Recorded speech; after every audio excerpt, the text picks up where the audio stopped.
Good morning. Palak அப்படின்னு சொல்லிட்டு ஒரு ராஜா இருந்தார்.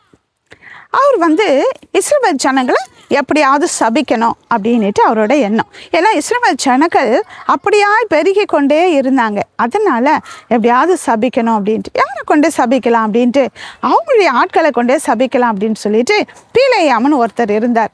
அவருக்கு நிறைய காசு பணம் பொண்ணெல்லாம் கொடுத்து கொண்டு போய், நீ இஸ்ரவேல் ஜனங்களை நீ சபிக்கணும், நீ வா அப்படின்னு சொல்லிட்டு அவங்க பணத்தை கொடுத்து பீலேயாமை கூட்டிகிட்டு வராங்க. ஆனால் பீலேயாம் கிட்ட ஆண்டவர் சொல்லுவார், நீ அவங்கள சபிக்கக்கூடாது, இஸ்ரவேல் ஜனங்களை நீ ஆசீர்வதிக்கணும் என்று.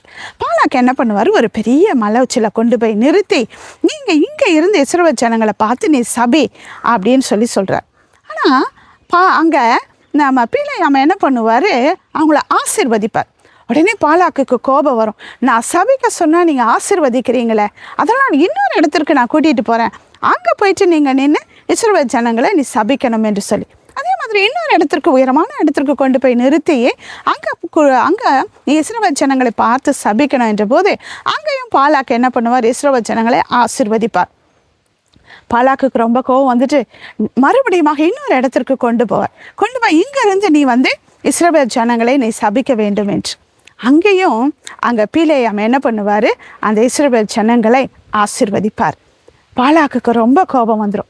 அப்போது பீலேயாம் சொல்வார், இஸ்ரவேலை ஆசீர்வதிப்பது தான் கர்த்தருக்கு பிரியம், ஆண்டவர் அவர்களை ஆசீர்வதிக்க தான் சொல்கிறாரு, அவளை சபிக்க சொல்லலை அப்படின்னு சொல்லிட்டு பாலாக் வந்த வழியாகவே திரும்பி போயிடுவார். இன்றைக்கு உங்களுடைய வாழ்க்கையில் கூட நீங்கள் ஒரு வேளை எதை குறித்து நீங்கள் பயப்படுறீங்க, நீ ஒரு வேளை இந்த மாதிரி மந்திரங்கள், பின்னி சூனியங்கள், செய்வினைகள், கட்டுகள் இதெல்லாம் எனக்கு எதிராய் வருகிறது அப்படின்னு சொல்லிட்டு நீங்கள் ஒரு வேளை பயந்துருந்தீங்கன்னா, உங்களை ஆசீர்வதிக்கிறது தான் கர்த்தருக்கு பிரியமே ஒழிய எந்த ஒரு சாபமோ, எந்த ஒரு ஏவல்களோ, எந்த மந்திரவாதமோ உங்களை ஒன்றும் செய்ய முடியாது.